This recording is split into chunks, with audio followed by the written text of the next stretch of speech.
Hello everyone, स्वागत है आप सभी का टारगेट यूके पीएससी के डेली न्यूज़ एनालिसिस में। तो आज है 30 तारीख और ये महीना भी जल्दी ही आपका क्या होने वाला है, समाप्त होने वाला है। और 1 फरवरी को आपके पास क्या आने वाला है, बजट आने वाला है। बजट आपके पेपर के लिए बड़ा इंपॉर्टेंट होता है, चाहे आप प्री की बात करें, चाहे मेंस की बात करें, फिर चाहे इंटरव्यू की भी बात क्यों ना करें। ठीक है, तो ये इंपॉर्टेंट होता है। तो मैं आपको एक क्वेश्चन पूछना चाहता हूँ। सबसे पहले, एक हलवा सेरेमनी होती है, तो आपको मुझे बताना है कि हलवा सेरेमनी क्या होती है, क्यों होती है और किस लिए होती है। ठीक है, ये आपको मुझे कमेंट सेक्शन में, पहला ही क्वेश्चन मैं आज को आपको इसलिए दे रहा हूँ क्योंकि आपके लिए ये बजट बहुत ही ज़्यादा इंपॉर्टेंट है। और हर बजट की हर एक टर्मिनोलॉजी आपके दिमाग में ऐसी होनी चाहिए जैसे आपके टिप पे होती हैं क्या, आपकी बातें होती हैं ना, जैसे आपकी कोई भी चीज़ आपके टिप पे होती है, वैसे बजट का हर एक सेगमेंट आपके क्या होना चाहिए, टिप पे होना चाहिए। ठीक है, तो आगे बढ़ते हैं। सबसे पहले देखते हैं आज के न्यूज़ जो भी इम्पॉर्टेंट हैं उनको देखते हैं। ये सारी न्यूज़ आपके प्री, मेंस और इंटरव्यू तीनों के लिए इक्वली क्या है, बहुत ही ज़्यादा इंपॉर्टेंट है। ठीक है, अब हम देखते हैं पहली न्यूज़। जो आपकी पहली न्यूज़ है ये आपके लिए बड़ी महत्वपूर्ण है कि उत्तराखंड में स्वास्थ्य चुनौतियाँ। देखो हुआ क्या है, हुआ है कि एक गर्भवती महिला की मौत हो गई है। ठीक है, कहाँ पर हुई थी ये ज़्यादा इंपॉर्टेंट नहीं है, और ये भी ज़्यादा इंपॉर्टेंट नहीं है कि ये सब चीज़ें क्यों इंपॉर्टेंट है। लेकिन यहाँ पर प्री के एस्पेक्ट से हम देखेंगे, एमएमआर देखते हैं, हम मातृत्व मृत्यु दर को देखते हैं, हम वो देखेंगे। हम राज्य की मातृत्व दर भी देखेंगे, मातृत्व मृत्यु दर भी देखेंगे। हम इस केंद्र की भी मातृत्व मृत्यु दर देखेंगे। ठीक है, तो ये आपके प्री के लिए क्या हो जाती है, बड़ी इंपॉर्टेंट हो जाती है। मेंस के लिए भी आपके लिए बड़ी इंपॉर्टेंट ये न्यूज़ है। ठीक है, कि कैसा आप इसका प्रबंधन करेंगे, कैसा ये वे फॉरवर्ड होना चाहिए, ये सारी चीज़ें उसमें बहुत इंपॉर्टेंट हो जाती हैं।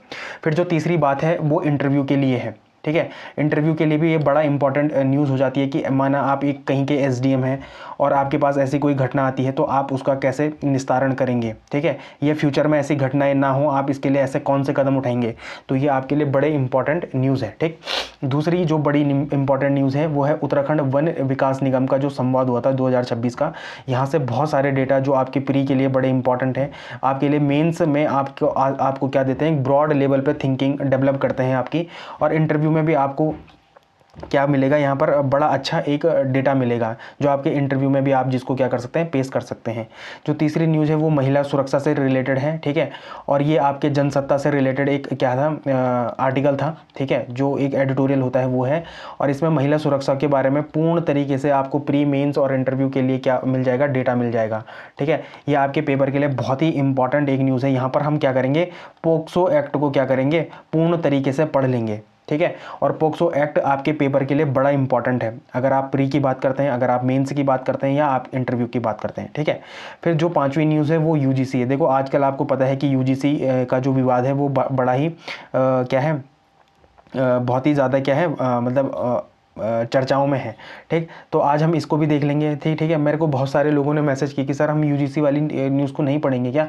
लेकिन देखो कल कोर्ट का फैसला आ चुका है और कोर्ट ने क्या कर दिया है, यूजीसी का जो भी वो नियम था, जो भी वो नियम बना रहे थे, ठीक है, उसको क्या कर दिया गया है, उसको डाइल्यूट कर दिया गया है। ठीक है, तो ये आपके पास एक अच्छी न्यूज़ है। ठीक, अब जो एक छठवीं न्यूज़ है ये है उत्तराखंड नहीं, भारत 2036 में ओलंपिक।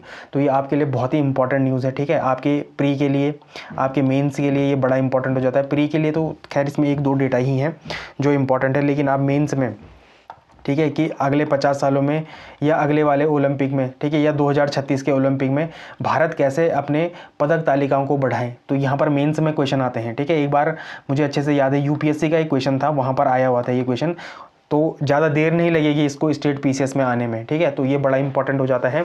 और स्टेट पीसीएस में भी मैं इसलिए बोल रहा हूँ क्योंकि उत्तराखंड लगातार खेल नीति के प्रति क्या कर रहा है, अपनी नीतियों को बना रहा है। ठीक है, खेल नीतियाँ लगातार क्या कर रहा है, उत्तराखंड बना रहा है।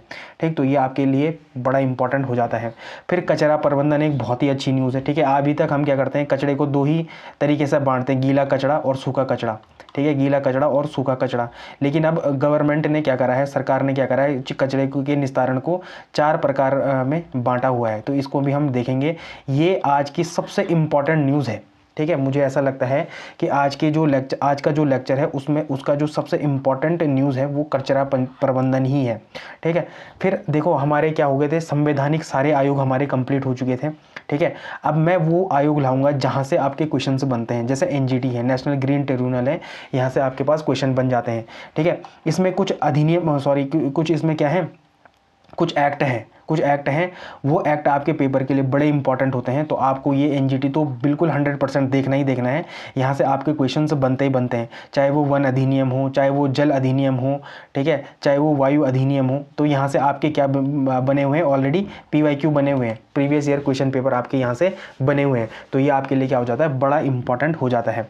और मैप इन न्यूज़ में देखेंगे आज इराक को। तो इराक आपके लिए क्या है, बहुत ही इंपॉर्टेंट एक देश है जो आपके एग्ज़ाम में आ सकता है। मतलब अगर आप इराक की, अगर आपके पास ये डायरेक्ट ना भी आए तो ये इनडायरेक्टली अपनी ज्योग्राफी लेके आपके पास एक आध क्वेश्चन आ सकता है, ठीक है।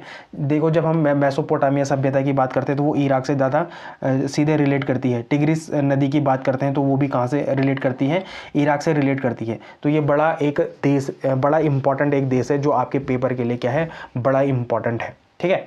आगे बढ़ने से पहले मैं आपको बताना चाहूँगा कि कुछ लोगों ने पिछले वीडियो में बहुत अच्छा आंसर दिया है, ठीक है। ये लोग बधाई के पात्र हैं। मैंने नर्मदा नदी के बारे में पूछा था, इन्होंने मुझे नर्मदा नदी के बारे में तो बताया ही बताया। साथ में मैंने पूछा था समान कार्य के लिए समान वेतन, इन्होंने ये भी बताया। मैंने नटल ग्रास, जो नटल पौधा होता है, जो हमारी कंडाली होती है, उसमें कौन सा एसिड पाया जाता है, इन्होंने ये भी बताया था। फिर मैंने इनको एक कंट्री के बारे में भी बताया था, इन्होंने इसका आंसर भी दिया है। बहुत ही बढ़िया लगा मुझे, ये आपके आंसर्स मुझे बहुत शानदार लगे। आप इसके क्या हैं, बधाई के पात्र हैं। और ऐसे ही इन सब चीज़ों में क्या करो, लगातार बढ़ चढ़ कर पार्टिसिपेट करो, ठीक है। आप ये छोटी छोटी चीज़ें भले ही आप गूगल से कर रहे हो, ये डजेंट मैटर, ये मायने नहीं रखता कि आप इन सब चीज़ों को कहाँ से ढूंढ रहे हो। आप ढूंढ रहे हो, इसका मतलब आपको क्या हो रहा है, ये लगातार याद भी हो रहा होगा। तो देखो कई बार क्या होता है कि हम बोलते हैं ना कि कोई इंसान ऐसे सक्सेस हो जाता है, लेकिन वो ऐसा कोई सक्सेस नहीं होता। हर कोई उसके पीछे कोई ना कोई वर्क करता होता है, ठीक है। तो आप भी एक ऐसा काम कर रहे हैं जिससे आपको क्या होगी, ये चीज़ें लॉन्ग टर्म के लिए याद हो जाएंगी। लोग इसके लिए एफर्ट मारेंगे, आपको विदाउट एफर्टलेस तरीके से ये चीज़ें क्या हो जाएंगी, याद हो जाएंगी। और ये आपके प्री के लिए पूर्ण तरीके से प्री के क्या है, ओरिएंटेड है। ये आपको प्री में दूसरों से ज़्यादा नंबर देने में क्या करेगा, फ़ायदा देगा, ठीक है। तो ये बड़ी इंपॉर्टेंट चीज़ है। आगे बढ़ने से पहले मैं आपको बताना चाहूँगा कि आप मुझे डायरेक्ट टेलीग्राम पर क्या कर सकते हैं, मैसेज वैसेज कर सकते हैं, कांटेक्ट वगैरह कर सकते हैं, ठीक है। यहाँ पर जो भी आंसर राइटिंग वगैरह होती है वो यहाँ पर क्या कर सकता हूँ, मैं प्रत्यक्ष तरीके से चेक कर सकता हूँ और आपको बता सकता हूँ कि आपको कहाँ पर सुधार करने की आवश्यकता है। तो ये बड़ा इंपॉर्टेंट है। जल्द ही इसमें मैं इन्फोग्राफी भी शुरू कर दूंगा, ठीक है, जो आपके प्रीलिम्स के लिए क्या हो जाएगा, बड़ा इंपॉर्टेंट हो जाएगा। यहाँ से क्या आते हैं, एक नंबर के डायरेक्ट क्वेश्चन बन सकते हैं, ठीक है, बन जाते हैं बल्कि, ठीक है। तो ये इंपॉर्टेंट है। एक दिन में अगर एक भी इन्फोग्राफी आती है तो 30 दिन में 30 इन्फोग्राफी आएगी। 30 दिन में मतलब 30 आपके टॉपिक से क्या हो जाएंगे, कंप्लीट हो जाएंगे। एक नंबर के जो क्या होते हैं, प्रीलिम्स के लिए बड़े इंपॉर्टेंट होते हैं, ठीक है। वो डेटाज जो भी इंपॉर्टेंट होता है वो यहाँ पर शेयर किया जाएगा, ठीक है। तो आगे पढ़ने से पहले हम सबसे पहले देख लेते हैं नर्मदा रिवर को। नर्मदा रिवर देखो कहाँ से निकलती है, ये निकलती है अमरकंटक पर्वत से निकलती है, ठीक है। अब देखो यहाँ पर दो, ये क्या करती है, दो पर्वतमालाओं से घिरी हुई है। देखो ऊपर क्या है, विंध्याचल पर्वतमाला है और नीचे क्या है, सतपुड़ा पर्वतमाला है, ठीक है। कुछ दिन पहले मैंने आपको पूछा था कि कपिला वाटरफॉल कहाँ पर है, कुछ लोगों ने बहुत ही शानदार आंसर दिया था। तो कपिला वाटरफॉल भी कहाँ पर है, नर्मदा नदी पर है। तो ये इंपॉर्टेंट है। देखो कैमूर की पहाड़ियाँ भी हैं इसके ऊपर, ठीक है। अब देखो ये नदी बहती है पश्चिम की ओर, है ना। सारी नदियाँ कहाँ बहती है, पूर्व की ओर बहती हैं, लेकिन ये नदी बहती है पश्चिम की ओर, मतलब ये अरब सागर में गिरती है, ठीक है, खंबात की खाड़ी में गिरती है, ठीक है। तो ये आपके लिए क्या है, बड़ा इंपॉर्टेंट है, ठीक है। तो इसकी जो क्या है, राइट बैंक ट्रिब्यूटरी है और जो लेफ्ट बैंक ट्रिब्यूटरी है, इसको देख लेते हैं। सबसे पहले देखते हैं इसकी राइट बैंक ट्रिब्यूटरी को। तो सबसे पहले इस पे एक नदी आती है, वो आती है हिरन, ठीक है। फिर है वरना, ठीक है, फिर है चौरल, फिर है हिरन, ठीक है। तो और फिर है ओरसंग, ठीक है। तो ये इसके क्या है, राइट बैंक ट्रिब्यूटरीज हैं। ये आने के चांसेस आपके पास 100% हैं, ठीक है। फिर आपकी जो लेफ्ट बैंक ट्रिब्यूटरीज हैं वो हैं, सबसे पहले है बरना, फिर है विंजर, ठीक है, विंजर है, फिर है शेर, फिर शक्कर, फिर दूधी, फिर तवा, फिर खीरकिया, फिर कारजन। तो ये आपकी क्या है, राइट बैंक ट्रिब्यूटरीज हैं, ठीक है। आप इसको क्या करो, एक बार इसका स्क्रीनशॉट रख लो आप अपने पास, ठीक है, और लगातार इसको क्या करो, रिवीजन करते रहना इसका, आपको ये क्या हो जाएंगी, याद हो जाएंगी, ठीक है। तो यहाँ पर क्या है, एक तो है कपिला वाटरफॉल। तो कपिला वाटरफॉल कहाँ पर है, नर्मदा नदी पर है। अब आपको मुझे बताना है कि यहाँ पर और कौन कौन से वाटरफॉल है, ठीक है, और कौन से वाटरफॉल है, कहाँ पर, नर्मदा नदी पर, ठीक है। नर्मदा नदी पर कपिला वाटरफॉल के अलावा और कौन सा वाटरफॉल है, ठीक है। इसमें कुछ डैम भी है, जैसे वर्गी डैम कौन सी नदी पर है, तो विंजर नदी पर है, ठीक है। वर्गी डैम कहाँ पर है, तो बंजर नदी पर है, सॉरी बंजर है, ये बंजर नदी पर क्या है, तो ये वर्गी डैम, ठीक है। तवा नदी पर एक तवा डैम भी है, ठीक है, ये बड़ा इंपॉर्टेंट है। फिर नर्मदा नदी पर नर्मदा सागर डैम भी है, ओंकारेश्वर डैम भी है, माहेश्वर डैम भी है, और यहाँ पर क्या है, सरदार सरोवर डैम है। ठीक है, तो ये हमने पूरी तरीके से क्या देख दिया है, नर्मदा नदी तंत्र को देख दिया है अपने प्री के एस्पेक्ट से। ठीक है, ये प्री में ऐसे क्वेश्चन कई बार आ सकते हैं आपके पास, इसकी left bank tributaries, right bank tributaries कौन सी दो पर्वतमालाओं के बीच में है, कहाँ से इसका उद्गम होता है, ये सारी चीज़ें आ जाती हैं। आपने क्या कर दी है, ये कंप्लीट कर दी हैं। तो देखो आपने कितना कुछ पढ़ लिया है, नर्मदा नदी आपने पढ़ ली है, गंगा नदी तंत्र आपने पढ़ लिया है, ब्रह्मपुत्र नदी तंत्र आपने पढ़ लिया है, यमुना नदी तंत्र आपने पढ़ लिया है, गोदावरी नदी तंत्र आपने क्या कर दिया है, पढ़ लिया है, और फिर उसके बाद आपने पंचप्रयाग भी क्या कर दिए हैं, पढ़ लिए हैं। अब आपके पास जो नई नदी है वो है कृष्णा नदी।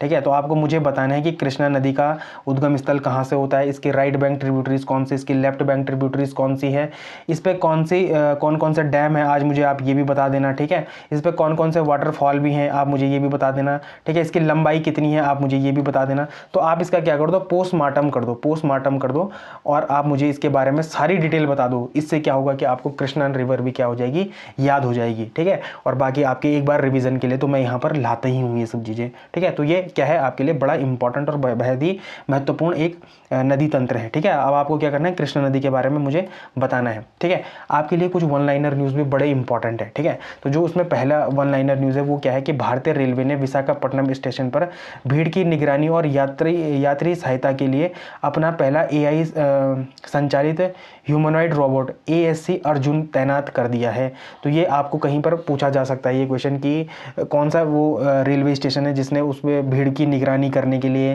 कि यात्रियों की सहायता के लिए अपना पहला AI संचालित ह्यूमनॉइड रोबोट क्या कर दिया है, तैनात कर दिया है। तो उस रोबोट का नाम क्या है, ASC अर्जुन है उसका नाम। ठीक है, तो ये आपके प्री के लिए बड़ा इंपॉर्टेंट एक न्यूज़ है। ठीक है, जो दूसरी इंपॉर्टेंट न्यूज़ है, देखो ये न्यूज़ आ सकती है आपके पेपर में। तो मध्य प्रदेश सरकार ने खेती, डेयरी और ग्रामीण बुनियादी ढांचे को मजबूत करने के लिए वर्ष 2026 को क्या करा है, कृषि वर्ष घोषित किया है। तो आपको मुझे बताना है कि भारत ने 2023 को कौन सा वर्ष घोषित किया था, 2024 को कौन सा वर्ष किया था घोषित, अब 2026 को भारत कौन सा वर्ष घोषित करने जा रहा है, आपको मुझे ये भी बताना है। और जिनको नहीं पता है ना वो गूगल कर लो भाई, कोई बात नहीं है, गूगल करने में कोई शर्म नहीं है, कुछ नहीं है। ठीक है, आपको ये फैक्ट्स क्या हो जाएंगे, याद हो जाएंगे। ठीक है, ये आपके प्री के लिए बड़ा इंपॉर्टेंट है। ठीक है, जो तीसरी न्यूज़ है वो क्या है कि फ्रांस की नेशनल असेंबली ने 15 साल से कम उम्र के बच्चों के लिए सोशल मीडिया उपयोग पर प्रतिबंध लगाने वाले कानून को क्या दे दी है, मंजूरी दे दी है। ऑस्ट्रेलिया एक देश है, उसने क्या कर दिया है, कुछ सोशल मीडिया प्लेटफॉर्मों को क्या कर दिया है, बंद कर दिया है। आपको मुझे बताना है कि वो कितने साल के बच्चों से कम उम्र के बच्चों के लिए वो प्लेटफॉर्म क्या हो चुके हैं, बंद हो चुके हैं। ठीक है, तो ये इंपॉर्टेंट है। अच्छा, ये न्यूज़ दोबारा गई, सॉरी इसके लिए।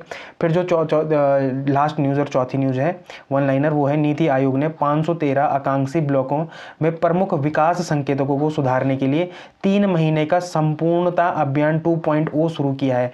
यह आपके लिए बहुत ही इंपॉर्टेंट एक न्यूज़ है। सीधा सीधा पूछा जा सकता है कि संपूर्णता अभियान 2.0 क्यों है, क्यों इंपॉर्टेंट है। ठीक है, कितने टाइम के लिए इसको शुरू किया गया है और किसके द्वारा शुरू किया गया है, तो किसके द्वारा शुरू किया गया है, नीति आयोग के द्वारा शुरू किया गया है। तो ये बड़े इंपॉर्टेंट कुछ आपके पास क्या थी, वन लाइनर न्यूज़ थी, जो आपके प्री में आपके पास डायरेक्ट ही क्वेश्चंस के फॉर्म में आ सकती है। ठीक है, अब बढ़ते हैं सबसे पहले यस्टरडे प्रैक्टिस क्वेश्चन पे। और यस्टरडे प्रैक्टिस क्वेश्चन में सबसे पहला जो क्वेश्चन था वो क्या था कि हाल ही में संपन्न भारत और यूरोपीय संघ मुक्त व्यापार समझौते के संदर्भ में निम्नलिखित कथनों पर विचार करें। जिसने भी कल का वीडियो नहीं देखा वो जरूर जाके कल के वीडियो को देखें।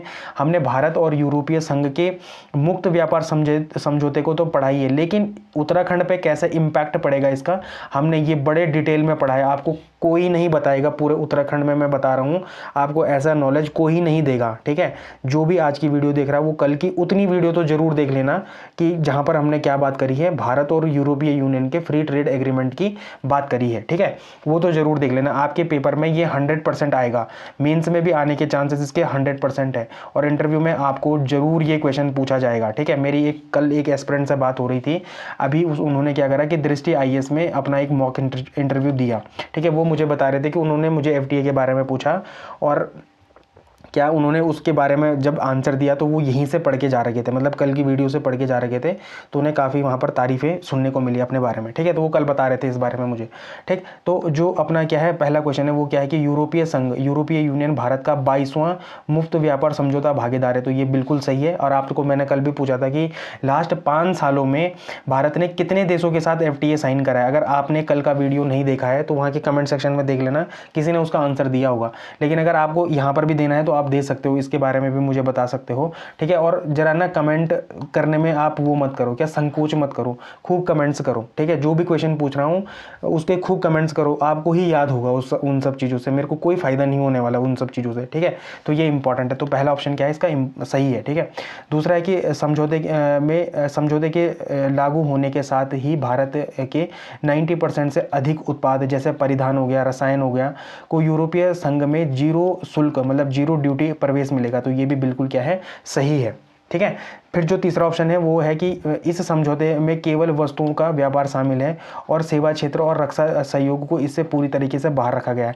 ऐसा कुछ भी नहीं है, इसमें सेवा क्षेत्र को भी इंक्लूड किया गया है और रक्षा क्षेत्र को भी इसमें क्या करा गया है, इंक्लूड किया गया है। इसमें इंडो पैसिफिक की भी बात है। इंडो पैसिफिक को हम कैसे और अच्छे से बना के रखेंगे, यहाँ पर और अच्छे से एंटर टेररिस्ट गतिविधियों को क्या करेंगे, टेररिस्ट गतिविधियों को क्या करेंगे, रोकेंगे, इस पर भी बात हुई है। तो ये क्या है, तीसरा ऑप्शन गलत है। तो इसके दो सही ऑप्शन है, वो दोनों सही ऑप्शन क्या है, बी बॉल इसका क्या है, सही आंसर है। तो ये आपके पेपर के लिए बड़ा इंपॉर्टेंट है। अब देखो जैसे हमने ये वाला क्वेश्चन किया ना, तो हमारा पूरा टॉपिक एक बार क्या हो जाना चाहिए, इसमें रिवाइज हो जाना चाहिए। अब आप मुझे बताओगे कि जो भारत और इंडियन और EU का जो GDP है, ग्लोबल GDP में है, वो कितना % है, आप मुझे ये बताओगे। कल मैंने आपको बोला था कि इन सब चीज़ों को, इन डेटाओं को याद कर लेना, ठीक है।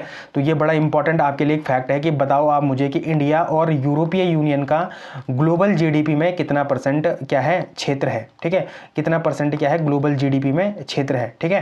मतलब कितना % ये क्या करता है, अपने पास रखता है। तो ये आपके लिए एक बहुत ही महत्वपूर्ण क्वेश्चन है और मुझे पूर्ण उम्मीद है कि यहाँ से एक क्वेश्चन इस बार प्री में आने वाला है, ठीक है। तो ये एक इंपॉर्टेंट न्यूज़ है। दूसरी जो इंपॉर्टेंट जो क्या थी MCQ था, वो था कि हाल ही में उत्तराखंड प्रदूषण नियंत्रण बोर्ड द्वारा जारी की गई रिपोर्ट के अनुसार राज्य में किस जिले का भूजल आयरन की मात्रा के आधार पर सबसे सुरक्षित पाया गया है। तो वह है चमोली का, ठीक है। यहाँ का जो क्या था, जल था, उसमें था 0.13 माइक्रो क्या था, एक आगे की यूनिट मुझे याद नहीं है एग्जैक्टली, तो उतना था यहाँ पर, ठीक है।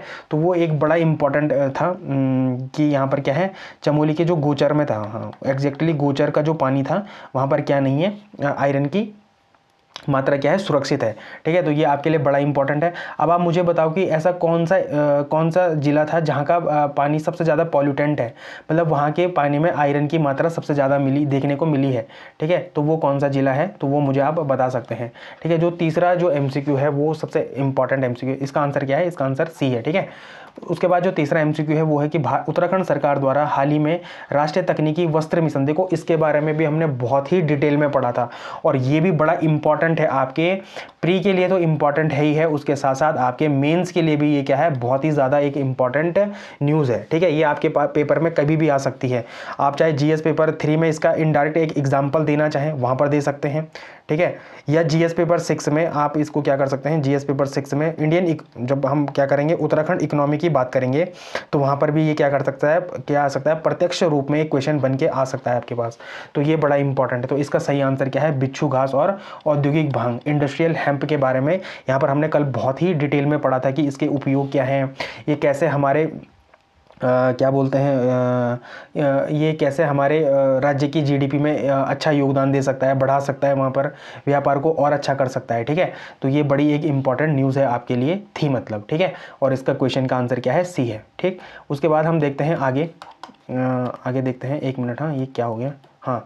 तो उसके बाद है कि उत्तराखंड कैबिनेट के फैसले के अनुसार निम्नलिखित में से किन कार्यों के लिए भूजल के उपयोग पर शुल्क नहीं लिया जाएगा। तो वो क्या था, कृषि और सरकारी पेयजल के लिए भूजल के उपयोग पर शुल्क नहीं लिया जाएगा, ठीक है। ये बड़ा ही इंपॉर्टेंट था कि भूजल के उपयोग के लिए शुल्क, क्योंकि हम क्या करते हैं कि जब इनसे शुल्क नहीं लिया जाता, भूजल पे शुल्क नहीं लिया जाता, लोग इसका क्या करते हैं, अच्छे से इस्तेमाल नहीं करते हैं, ठीक है। वो लगातार पानी को गिराते हैं। तो ये भी भूजल को बचाने का क्या था, एक अच्छा उपाय था कि इस पर शुल्क लगा दिया गया है, ठीक है। तो ये क्या है, बहुत ही इंपॉर्टेंट चीज़ है, ठीक है। तो इसका आंसर क्या है, C इसका आंसर सही है, ठीक है। फिर उसके बाद एक और क्वेश्चन था कि हाल ही में मंजूर की गई उत्तराखंड ग्रीन हाइड्रोजन नीति के तहत किस वर्ष तक 100 किलो टन उत्पादन का लक्ष्य रखा गया है। तो 2030 तक इसका 100 किलो टन उत्पादन का लक्ष्य रखा गया है। तो ये भी एक बड़ी इंपॉर्टेंट न्यूज़ थी आपके लिए, और ये इसका एमसीक्यू का आंसर क्या है, सी है। ठीक है। उसके बाद जो लास्ट, शायद ये लास्ट ही न्यूज़ थी और लास्ट ही एमसीक्यू है ये, कि हाल ही में उत्तराखंड कैबिनेट के किन 2 हवाई पट्टियों के संचालन को रक्षा मंत्रालय को सौंपने की मंजूरी दी गई। तो वो कौन थे, गौचर और चिन्यालीसैंण के जो हमारे हवाई पट्टियां थी, इनको क्या कर दिया गया है, रक्षा मंत्रालय को सौंपने की बात कर दी गई है। तो इसका क्या है, बी बॉल क्या है, इसका सही आंसर है। तो यहाँ पर आपके क्वेश्चन समाप्त नहीं होते हुए एक और क्वेश्चन है, सॉरी, निपा वायरस के संदर्भ में निम्नलिखित कथनों पर विचार करें। यह एक जूनोटिक वायरस है जो जानवरों से इंसानों में फैलती है। देखो, जूनोटिक वायरस वही होते हैं जो एक दूसरे से फैलते हैं, जानवरों से इंसानों में, इंसानों से इंसानों में भी फैल सकते हैं ये। ठीक है, ये बड़ा इंपॉर्टेंट है और इसका क्या है, ये ऑप्शन सही है। ठीक है। जो दूसरा ऑप्शन है कि इस वायरस के लिए वर्तमान में एक प्रभावी टीका उपलब्ध है, ऐसा कोई भी टीका अभी तक क्या है, प्रभावी उपलब्ध नहीं है। ठीक है। तो बी ऑप्शन क्या है, गलत है। ठीक है, अभी तक इसका क्या नहीं बन पाया है, एक प्रभावी वैक्सीन नहीं बन पाई है। ठीक है। जो तीसरा ऑप्शन है, यह वायरस मुख्य रूप से फ्रूट बैट्स द्वारा फैलता है। तो ये भी तीसरा ऑप्शन भी क्या है, सही है। तो 1 और 3 इसके सही ऑप्शन है। तो इसका क्या है, सी ऑप्शन सही है। तो ये आपके पेपर के लिए बड़ा इंपॉर्टेंट एक क्या थी, न्यूज़ थी, और जिसका हमने क्या कर दिया है, एमसीक्यू सॉल्व कर लिया है। ठीक है। अब सबसे पहले बढ़ते हैं उत्तराखंड न्यूज़ की तरफ। तो उत्तराखंड न्यूज़ में जो सबसे इंपॉर्टेंट न्यूज़ है कि उत्तराखंड की स्वास्थ्य चुनौतियां। देखो, मैंने आपको बताया था कि एक महिला थी, वो क्या थी, गर्भवती थी और उनका क्या हो गया, देहांत हो गया। ठीक है, बड़ी ही चिंताजनक बात है ये। तो इसमें क्या चुनौतियाँ हैं, सबसे पहले अगर हम इसको जीएस पेपर 1 सोसाइटी से और जीएस पेपर 2 अगर हम इसको देखें, जीएस पेपर 2 से रिलेट करें, ठीक है, तो वहाँ पर हम देखेंगे कि वहाँ पर हमारे पास ये डायरेक्ट टॉपिक्स हैं। और जीएस पेपर 6 से भी अगर हम बात करें कि उत्तराखंड की स्वास्थ्य चुनौतियाँ क्या हैं, तो संसाधनों के होते हुए भी एम्बुलेंस खड़ी थी, प्रबंधन की कमी से क्या हो गई थी, वहाँ पर उनकी जान चली गई थी। तो ये आपके पेपर के लिए बड़ा इंपॉर्टेंट है। और मातृत्व स्वास्थ्य मतलब मैटरनल हेल्थ, राज्य में एमएमआर मैटरनल मोर्टेलिटी रेट और गर्भवती महिलाओं के लिए क्या सुविधा है, तो यहाँ पर ये भी इंपॉर्टेंट है। पहाड़ों का दर्द यही है कि और पलायन यह घटना बताती है। देखो, पहाड़ों का दर्द और पलायन यह घटना बताती है कि पहाड़ों से पलायन क्यों हो रहा है, बुनियादी सेवाओं की कमी एक बड़ा कारण है। देखो, हमारी सरकार कुछ भी कर ले, मतलब चाहे कृषि के लिए कितना भी अच्छा एक नीति बना ले, ठीक है, चाहे हम रोजगार के लिए कितनी भी अच्छी एक नीति बना लें, ठीक है, चाहे हम होम स्टे कितने भी अच्छे क्यों ना बना लें, चाहे हम पर्यटन भी कितने अच्छे क्यों ना बना लें, चाहे हम शिक्षा भी कितनी अच्छी क्यों ना दे लें, लेकिन अगर इंसान के पास स्वास्थ्य नहीं है, ठीक है, अगर इंसान के पास उचित स्वास्थ्य नहीं है, तो ये सारी चीज़ें, इन सारी चीज़ों का क्या है कि कोई मतलब नहीं रह जाता। ठीक है। तो अब सरकार को मुझे लगता है कि सबसे इम्पॉर्टेंट स्वास्थ्य जैसे क्षेत्र में भी लगातार क्या करना पड़ेगा, इंटरफेयर करना पड़ेगा। ठीक है, इंटरफेयर इन द सेंस कि पॉजिटिव वे में की बात कर रहा हूँ मैं, कि लगातार सरकार को क्या करना पड़ेगा, अब यहाँ पर बुनियादी सुविधाएं क्या करनी पड़ेंगी, बहुत अच्छी करनी पड़ेंगी। ठीक है, डॉक्टरों को जैसे बोला गया था ना कि आप 50% अतिरिक्त सैलरी देंगे, ठीक है, यहाँ पर दुर्गम स्थानों पर, तो ये भी एक क्या है, बहुत ही अच्छा क्या है, एक इनिशिएट है। ठीक है, तो ये बड़ी इंपॉर्टेंट चीज़ें हैं, इनको क्या करना चाहिए, तुरंत तत्काल प्रभाव से जिसे कहते हैं लागू कर देना चाहिए। तो ये क्या हो जाती हैं, बड़ी इंपॉर्टेंट हो जाती है। अब देखो, यहाँ पर जरा हम पढ़ देते हैं, भारत में मातृ मृत्यु दर के बारे में पढ़ देते हैं। तो अभी वर्तमान में कितना है मातृ मृत्यु दर, तो 88 प्रति 1 लाख पे। जब हम मातृ मृत्यु दर की गणना करते हैं ना, तो वो 1 लाख जीवित उसमें करते हैं, ठीक है, जीवित जन्म पर करते हैं। ठीक है, तो अभी कितनी है हमारी, 88 है, 88 प्रति 1 लाख जीवित जन्म दर है हमारी। 2020-22 की जो हमारी क्या रखी है, MMR रिपोर्ट आई है। ठीक है, इससे पहले क्या था, 93 था 2019-21 में, उससे पहले 97 था 2018-20 में। ठीक है, लेकिन हमारा जो हमारा SDG है, हमारा सतत विकास लक्ष्य है जो हमारा, वो क्या है, 2030 तक 70 तक लाना है इसको। ठीक है, मातृ मृत्यु दर को क्या लाना है, 70 तक लाना है। कब तक, 2030 तक। अब देखो, यहाँ पर एक टॉपिक आता हुआ आपके पास SDG, सस्टेनेबल डेवलपमेंट गोल। ठीक है, तो आपको मुझे बताना है कि कितने सस्टेनेबल डेवलपमेंट गोल है। चलो मैं बता देता हूँ, आपके पास 17 सस्टेनेबल डेवलपमेंट गोल है। आपको मुझे 1 2 3 4 5 6 7 8 9 10 11 12 13 14 15 16 17 सारे 17 के 17 SDG गोल आपको क्या करने हैं, कमेंट सेक्शन में डालने हैं। ठीक है, मैं इस बात पे आज विशेष ध्यान दूंगा कि कितने लोगों को सस्टेनेबल डेवलपमेंट गोल याद है, ठीक है। ये बड़ा इंपॉर्टेंट है आपके मेंस के लिए, तो बहुत ही ज़्यादा इंपॉर्टेंट है। और प्रीलिम्स में भी आजकल बहुत ही ज़्यादा क्वेश्चन इससे क्या बन रहे हैं कि सस्टेनेबल डेवलपमेंट गोल 10वां क्या है, 11वां क्या है, 12वां क्या है, 13वां क्या है, 14वां क्या है, ठीक है। ऐसे भी प्रीलिम्स में क्वेश्चन बनते हैं मैच द फॉलोइंग में, ठीक है। किस में बनते हैं? मैच द फॉलोइंग में। तो आपको सबके सब क्या होने चाहिए? सस्टेनेबल डेवलपमेंट गोल याद होने चाहिए। अब अगर आप मेंस की बात करते हैं ना, तो यहाँ पर जीएस पेपर 2 जब भी आप सोशल सिक्योरिटी की बात करते हैं, सोसाइटी की बात करते हैं, सोशल सिक्योरिटी नहीं, सोसाइटी की बात करते हैं, तो वहाँ पर एसडीजी की बड़ी भूमिका होती है, ठीक है। तो आपको क्या होना चाहिए? मेंस में भी सारे 17 के 17 एसडीजी क्या होने चाहिए? याद होने चाहिए। ये मान के चलो कि अगर आपको 17 एसडीजी याद है ना, तो आपके पास 8 से 10 नंबर, मतलब टोटल 18 नंबर, ठीक है। 18 नंबर आपके मेंस के कहीं नहीं जाते। मैं आपको अभी भी इस बात की गारंटी दे रहा हूँ। माना कहीं पर कोई क्वेश्चन आपको वहाँ पर आता नहीं है, अगर आपने वहाँ पर घुमा फिरा के भी एसडीजी की बात कर दी और 17 और संबंधित एसडीजी को बता दिया, मतलब जैसे क्लाइमेट के लिए 13वां एसडीजी गोल है वहाँ पर, है ना। क्लाइमेट के लिए 13वां एसडीजी गोल है, ठीक है। फिर ओशन वाले उसके लिए 14वां है, ठीक है। तो जो जैसे ये सारे एसडीजी गोल्स हैं, ये आपको क्या होने चाहिए? पूर्ण तरीके से याद होने चाहिए। 1 से लेकर 17 तक मैं देखना चाहूँगा कि आज कितने लोग इसके बारे में जानते हैं और कितने लोग मुझे बताते हैं, ठीक है। भारत में एमएमआर के बारे में कुछ मुख्य बातें हैं, जानकारी हैं। देखो 2014-16 में कितनी थी? 130 थी। 1 लाख में 130। सोचो, मतलब जब 1 लाख बच्चे, मतलब 1 लाख महिलाएं गर्भवती होती थी, तो उसमें से 130 महिलाएं और बच्चे क्या हो जाते थे? मर जाते थे, ठीक है। अब भारत ने लगातार इसको सुधार कर क्या करा है? 37 अंक कम किए हैं, जो कि वैश्विक औसत से भी क्या है? आगे है। मतलब अभी भी विश्व में बहुत ज़्यादा मातृ मृत्यु दर होती है, लेकिन अभी भी भारत इसमें क्या कर रहा है?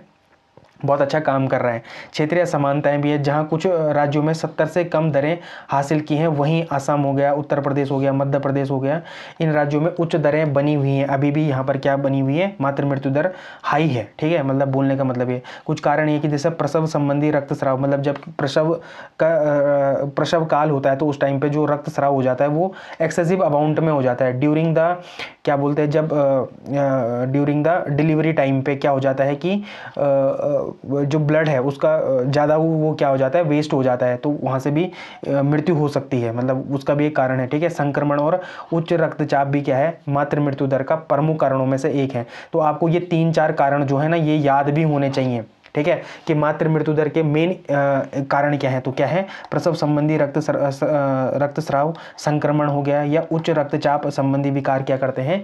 ये सारे काम करते हैं कि वो मातृ मृत्यु दर को बढ़ाने का काम करते हैं, ठीक है। लक्ष्य क्या है?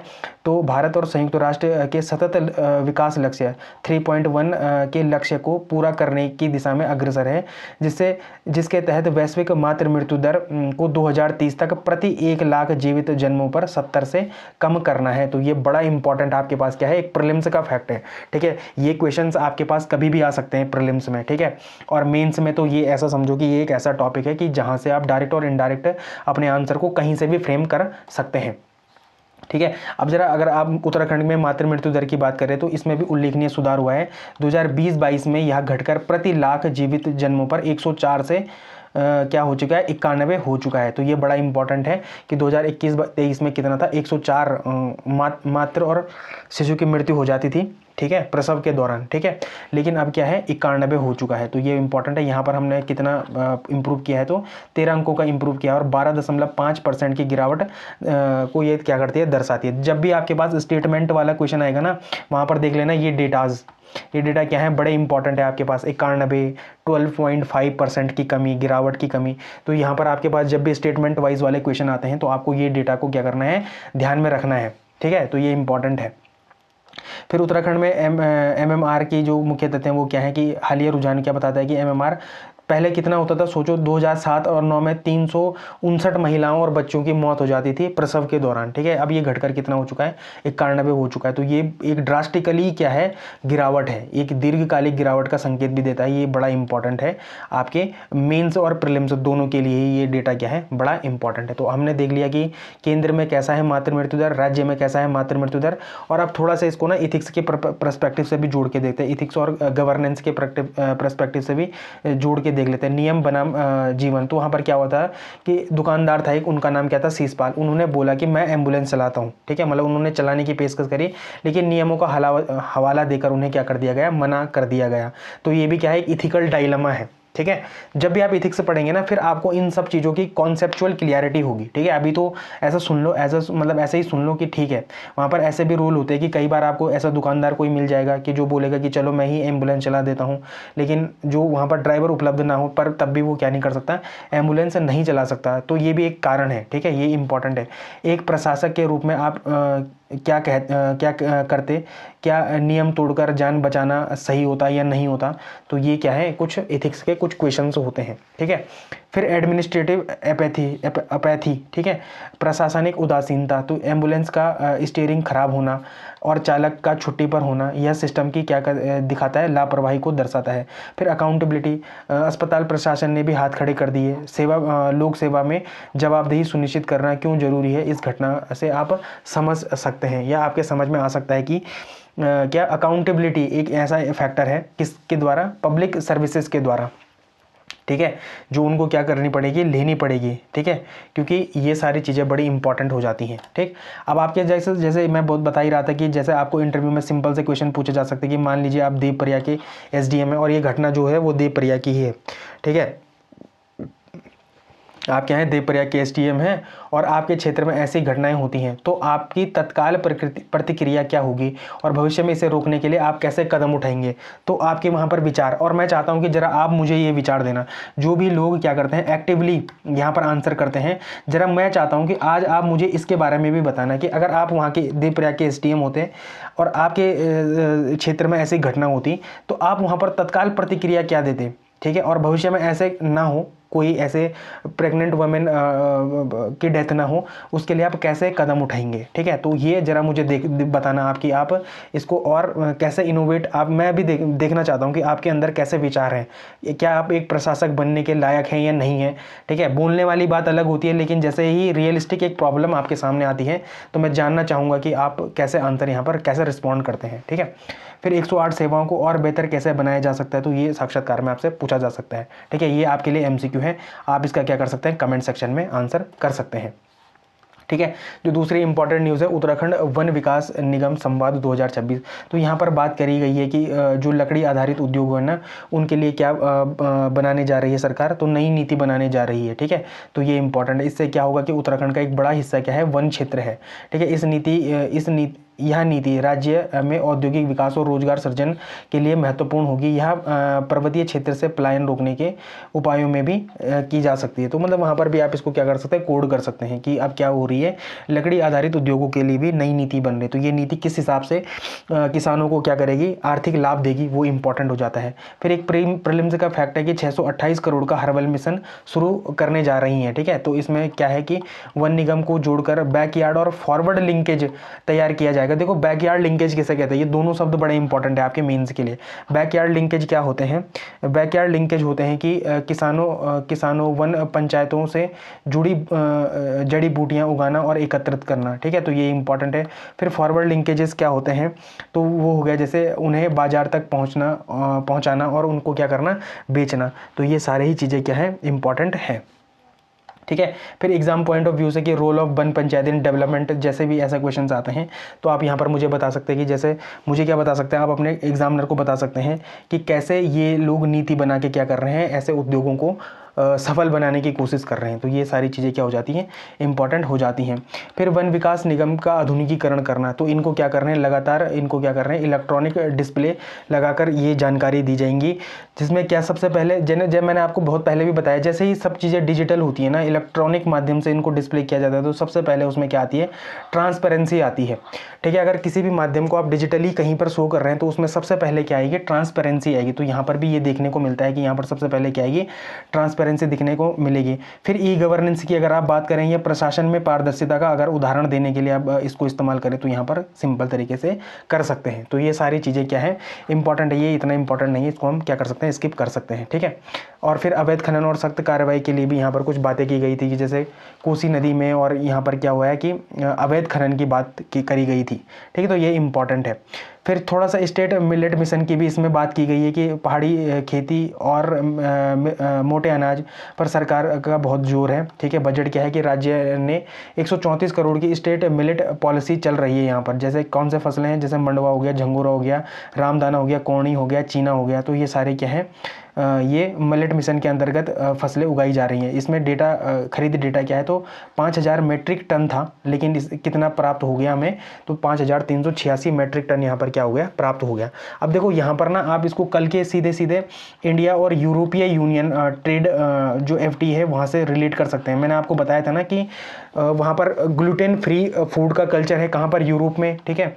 यूरोप में क्या है, ग्लूटेन फ्री फूड का कल्चर है, तो वहाँ पर क्या हमारा जो ये मिलेट है वो वहाँ पर बिकेगा नहीं, वहाँ पर बिकेगा, ठीक है। लेकिन यहाँ पर चुनौतियाँ थी, जैसे हमने वहाँ पर कल भी पढ़ा था कि ब्रांडिंग और पैकेजिंग की चुनौती के बारे में हमने पढ़ा था। तो वहाँ पर यहाँ पर हमको क्या करना पड़ेगा, इनकी ब्रांडिंग और पैकेजिंग पर हमको क्या करना पड़ेगा, ध्यान देना पड़ेगा, ठीक है। फिर लैब ऑन व्हील की बात थी कि मोबाइल वैन के जरिए सरकारी स्कूलों में AI आर्टिफिशियल इंटेलिजेंस और कोडिंग सिखाई जाएंगी, ठीक है। साझेदारी इसमें क्या थी, तो इन्फोसिस कंपनी की मदद ली जा रही है और कितने अवधि के लिए है, तो अगले 5 सालों के लिए है, ठीक है। फिर यहाँ पर थोड़ा सा बात हुई कि मुख्यमंत्री होम स्टे और इसके बारे में। देखो मैंने इन सब चीज़ों के बारे में डिटेल में प्रीवियस जो हमारे क्लासेस हुई हैं उसमें बता दिया था। दीनदयाल उपाध्याय होम स्टे के बारे में मैं आपको पूरी जानकारी दे चुका हूँ। जरा इसी बारे में मुझे बता ही देना कि दीनदयाल उपाध्याय जो होम स्टे योजना है वो कब शुरू हुई थी, क्या उसके लक्ष्य हैं, ठीक है, कितना उसमें बजट की बात करी गई है। ज़रा मुझे इसके बारे में थोड़ा सा डिटेल में जानकारी दे देना, कहाँ पर, कमेंट सेक्शन में, ठीक है। तो मैं आपका इंतजार करूँगा आज भी, ठीक है। फिर गवर्नेंस और अन्य मिशन है, जैसे उन्नति पोर्टल है, तो उच्च स्तरीय बैठक के क्रियान्वयन है ना, सॉरी कार्यवृत्त अब उन्नति पोर्टल पर अपलोड होंगे। तो ये क्या करता है, एक गवर्नेंस का क्या है एग्जाम्पल है। सरकार लगातार, जैसे एप्पल मिशन हो गया, हनी मिशन हो गया, ड्रैगन फ्रूट मिशन हो गया, कीवी मिशन हो गया, ठीक है। तो लगातार इन मिशनों को क्या कर रही है, आगे ले जाने का काम कर रही है, ताकि हमारे किसानों की आय क्या हो सके, दुगनी हो सके। किसानों की आय दुगनी होगी, उनको रोजगार मिलेगा, ठीक है। तो वो क्या नहीं करेंगे, पलायन नहीं करेंगे। लेकिन एक समस्या आज देखने को मिली, किसकी, चिकित्सा की समस्या, ठीक है। तो सरकार को ये इंश्योर करना पड़ेगा कि इन सारी नीतियों के साथ जो सबसे इंपॉर्टेंट चीज़ है वो स्वास्थ्य है, ठीक है। अगर आपका स्वास्थ्य सही है तो ये सारी नीतियां ही भी क्या होंगी, फुलफिल हो जाएंगी, मतलब ये 100% काम करेंगी अगर आपका क्या है, स्वास्थ्य सही है तो, ठीक है। तो सरकार को अब केवल और केवल एक एस्पेक्ट में काम करने की ज़रूरत है और वो है स्वास्थ्य की तरफ, ठीक है। स्वास्थ्य की तरफ आपको क्या करने की ज़रूरत है, ध्यान देने की ज़रूरत है, ठीक है। तो ये इंपॉर्टेंट कुछ बात है, ठीक है। फिर यहाँ पर आपके पास क्या है, आपके पास ये MCQ है, ये आपके लिए क्या है, बड़ा इंपॉर्टेंट है। आप इसका क्या कर सकते हैं, कमेंट सेक्शन में आंसर दे सकते हैं, ठीक है।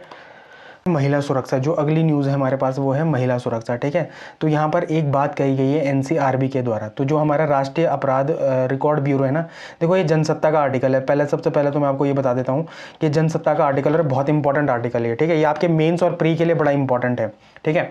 अभी देखो हम पोक्सो के बारे में इसमें सब कुछ पढ़ लेंगे, लेकिन आपको जैसे ये बेटी बचाओ बेटी अभियान, बेटी बचाओ बेटी पढ़ाओ अभियान तो 2015 से शुरू हुआ था, पानीपत हरियाणा से ये शुरू हुआ था, ठीक है। तो ये सारी चीज़ें इंपॉर्टेंट है, ठीक है। आप मुझे बताओ कि पिक पेट्रोलिंग क्या होता है, मुझे केवल एक शब्द के बारे में बताओ आपकी पिक पेट्रोलिंग क्या होता है, ठीक है। बाकी डेटा वेटा तो मैं पढ़ ही रहा हूँ अभी। तो देखो NCRB ने अपने आंकड़ों में बताया कि 2023 में महिलाओं के खिलाफ अपराध के लगभग 4.48 लाख मामले दर्ज किए गए हैं, जो क्या है 2022 से अधिक है। लगातार जैसे जैसे हम साल आगे बढ़ते हैं ना, हमारे मामले होने चाहिए कम, लेकिन ये मामले हो रहे ज़्यादा। इसका मतलब कि महिलाओं का उत्पीड़न हो, चाहे वो किसी भी तरीके से उनके प्रति हिंसा की भावना हो, ठीक है। तो ये क्या हो रही है, लगातार बढ़ने को देखे जा रही है। तो ये क्या है, बड़ा इंपॉर्टेंट है हमारे पास। तो यहाँ पर देखो निर्भया अधिनियम, तो मुझे थोड़ा सा डिटेल में बता दो निर्भया अधिनियम क्या है, ठीक है। पोक्सो के बारे में तो मैं आपको बता रहा हूँ। घरेलू हिंसा अधिनियम कब का है, ये केवल इतना ही इंपॉर्टेंट है। बाकी बेटी बचाओ बेटी पढ़ाओ अभियान, मतलब जो अभियान था ये मैं आपको बता चुका हूँ। महिला हेल्पलाइन नंबर भी आप मुझे बता सकते हैं क्या है अभी, ठीक है। उत्तराखंड में महिला हेल्पलाइन नंबर क्या है और नेशनल महिला हेल्पलाइन नंबर क्या है, ठीक है। जरा मुझे पिक पेट्रोलिंग के बारे में जरूर बताना, मैं जानना चाहूंगा कि कितने लोग और सजग हैं इस सब चीज़ों के बारे में। तो पिक पेट्रोलिंग के बारे में भी मुझे बता देना। देखो चुनौतियां क्या है, दोहरी मानसिकता, समाज में बदलाव कानून में नहीं बल्कि सोच बदलने की आवश्यकता है यहाँ पर, ठीक है। डिजिटल हिंसा, ये लगातार जैसे जैसे सारी चीज़ें ऑनलाइन हो रही है ना, इसमें क्या हो रहा है कि महिलाओं के प्रति क्या हो रही है, लगातार डिजिटल हिंसा देखने को मिल रही है। ठीक है। और मैं आप सभी को भी एक बात कहना चाहूँगा, जो भी आप लोग क्या करते हैं कमेंट सेक्शन में जो भी आंसर करते हैं, ठीक है, देखो किसी से एग्री करना डिसएग्री करना ये बात अलग होती है, लेकिन किसी को बिलो द बेल्ट कभी भी जाके कुछ भी कहना ये बड़ा ही क्या है शर्मनाक बात है। और मैं नहीं चाहता कि आप जैसे लोग जो पीसीएस की तैयारी कर रहे हैं या सरकारी कंपटीशन की तैयारी कर रहे हैं, आप लोग ऐसी चीज़ों को पर ज़्यादा क्या करें, अपने को ध्यान दें, ठीक है। आप लोग हमेशा इस बात का ध्यान रखें, अपने आप इंश्योर करें ये सब चीज़ें कि आप अपने तरफ से ऐसे कोई भी गलत बात किसी के कमेंट सेक्शन में नहीं लिखेंगे, ठीक है। मैं परसों देख रहा था कि एक कमेंट मेरे पास भी आया था, ठीक है। मैं चाहता तो उसमें प्रत्यक्ष तौर पे कुछ भी बोल सकता था, पर मैंने उसको इग्नोर किया, ठीक है। तो ये इग्नोरेंस ऐसा ना हो कि कभी आप पे भारी पड़ जाए, ठीक है। तो ये सारी चीज़ें इंपॉर्टेंट है।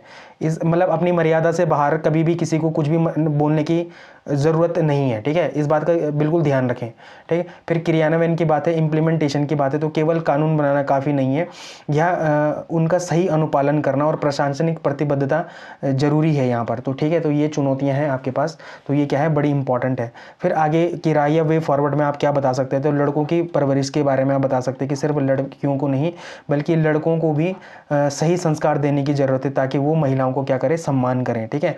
फिर सामाजिक चेतना, प्रशासन के साथ साथ सामाजिक चेतना का होना भी जरूरी है, ठीक है। सिलेबस से लिंक कर लो, आप कहीं से भी लिंक कर लो। देखो महिला सुरक्षा या लिंग समानता की बात कर लो, या बेटी बचाओ पर निबंध पूछे जाते हैं वहाँ पर कर लो। जीएस पेपर 1 इंडियन सोसाइटी की बात कर लो, GS paper 2 social justice and governance की बात कर लो, या जीएस पेपर 4 इथिक्स मानवीय मूल्यों की बात कर लो। तो यहाँ से आप इस क्या कर सकते हैं, इस पूरे टॉपिक को क्या कर सकते हैं, लिंक कर सकते हैं। तो ये बड़ा इंपॉर्टेंट है, ठीक है। अब थोड़ा सा पोक्सो अधिनियम के बारे में पढ़ते हैं। तो protection of child from sexual offence act 2012 का ये एक्ट है, ठीक है। तो ये क्या बोलता है, तो ये कहता है कि 18 वर्ष से कम आयु के बच्चों को यौन हमले, सेक्सुअल असॉल्ट या यौन उत्पीड़न, सेक्सुअल हरासमेंट और पोर्नोग्राफी से बचाना है, ठीक है। संवैधानिक आधार क्या है, तो यह संविधान के अनुच्छेद 15(3), देखो 15(3) ये कभी भी आपके प्रीलिम्स में आ सकता है। 15(3) के तहत राज्य को बच्चों के लिए विशेष कानून बनाने की शक्ति देता है। तो ये क्या है, इंपॉर्टेंट है पोक्सो, ठीक है। इस कानून की कुछ विशेषताएं भी हैं, कैसे क्या इसमें बच्चों की परिभाषा, इस एक्ट के तहत 18 साल से कम उम्र का कोई भी व्यक्ति बच्चा है, ठीक है। लिंग तटस्थता, यह इस कानून की सबसे बड़ी खूबी है। यह लड़कों और लड़कियों दोनों को ही सुरक्षा देता है। इसमें पीड़ित सिर्फ लड़की नहीं लड़का भी हो सकता है। तो ये क्या है, बड़ा इंपॉर्टेंट है। फिर अनिवार्य रिपोर्टिंग है कि अगर किसी व्यक्ति जैसे टीचर, डॉक्टर, पड़ोसी को पता है कि बच्चे के साथ अपराध हुआ है और वह पुलिस को नहीं बताता, तो उस व्यक्ति को भी सजा हो सकती है। और वो कितने महीने की सजा होगी, तो 6 महीने की उसमें क्या होगी, जेल होगी। फिर बाल सुलभ प्रक्रिया क्या है, पुलिस बच्चे के घर जाकर बयान लेगी, पुलिस वाले वर्दी में नहीं होंगे। देखो ये चीज़ बड़ी इंपॉर्टेंट है, ये जो छोटी छोटी चीज़ है ना, ये आपको नोट करके रखनी है, ठीक है। पुलिस वाले क्या नहीं होंगे, वर्दी में नहीं होंगे। बच्चे का सामना आरोपी से नहीं कराया जाएगा। बच्चे की पहचान गुप्त रखी जाएगी। मीडिया नाम उजागर नहीं कर सकता। तो ये भी इंपॉर्टेंट है, यहाँ पर मीडिया का भी एक धर्म है कि वो क्या नहीं कर सकता, नाम उजागर नहीं कर सकता। इसके लिए स्पेशल कोर्ट्स बनाए जाएंगे। मामलों की सुनवाई तेजी से करने के लिए विशेष पोक्सो अदालतें बनाई गई हैं। कोशिश होती है कि 1 साल के अंदर क्या हो जाए, फैसला आ जाए, ठीक है। 2019 में इसमें संशोधन हुआ है कि मृत्युदंड, डेथ पेनल्टी की भी बात है इसमें। बच्चों के साथ गंभीर यौन अपराध के लिए न्यूनतम सजा को बढ़ाकर 20 साल कर दिया गया है और इसमें फांसी तक का भी प्रावधान जोड़ा गया है। पोर्नोग्राफी, बच्चों से जुड़ी अश्लील सामग्री को स्टोर करने या रखने पर भी सजा का प्रावधान है। तो ये इंपॉर्टेंट है, ठीक है, ये आपके लिए बड़ा इंपॉर्टेंट है। चुनौतियाँ और विवाद क्या है, सहमति की उम्र, यह अभी सबसे बड़ा बहस का मुद्दा है। भारत में सहमति की उम्र 18 साल है, ठीक है। समस्या तब आती है जब 16-17 साल के किशोर आपसी सहमति से संबंध बनाते हैं। कानून की नज़र में यह रेप माना जाता है और लड़के को जेल हो जाती है। विधि आयोग मतलब लॉ कमीशन ने इस पर विचार करने को कहा है। तो ये बड़ा इंपॉर्टेंट है। फिर इसका मिसयूज़ भी हो रहा है, कई बार इसका इस्तेमाल संपत्ति विवाद या आपसी रंजिश में झूठे मामले दर्ज कराने के लिए भी किया जाता है। तो ये तो एक बड़ा क्या है, बड़ी ही खतरनाक चीज़ है, दुरुपयोग, ठीक है। फिर सज़ा की दर, तो फास्ट ट्रैक कोर्ट होने के बावजूद पेंडेंसी बहुत ज़्यादा है और सज़ा की दर अभी भी कम है। देखो इसमें ना एक आर्ग्यू मैंने बहुत पहले राज्यसभा के डिबेट में देखी थी, राज्यसभा की एक डिबेट में देखी थी। वहाँ पर एक बात बोली गई थी कि माना लड़की की उम्र 17 साल है, वो नाबालिग है, ठीक है, वो थोड़ा नाबालिग है, ठीक है। लेकिन अगर पुरुष की उम्र 18 साल है वो बालिग हो जाएगा यहाँ पर, ठीक है, बालिग हो जाएगा इस उम्र में।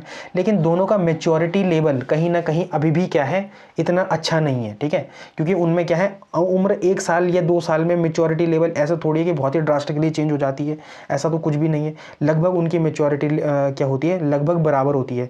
तो इसमें ये देखने और ये इंश्योर करने की ज़रूरत है कि इसमें ऐसे कैटेगरीज को बनाई जाए जो मेच्योरिटी के हिसाब से हो, ठीक है, मेच्योरिटी के हिसाब से फिर सजा का प्रावधान किया जाए। तो ये बड़ा इंपॉर्टेंट है आपके लिए ये समझना भी, ठीक है।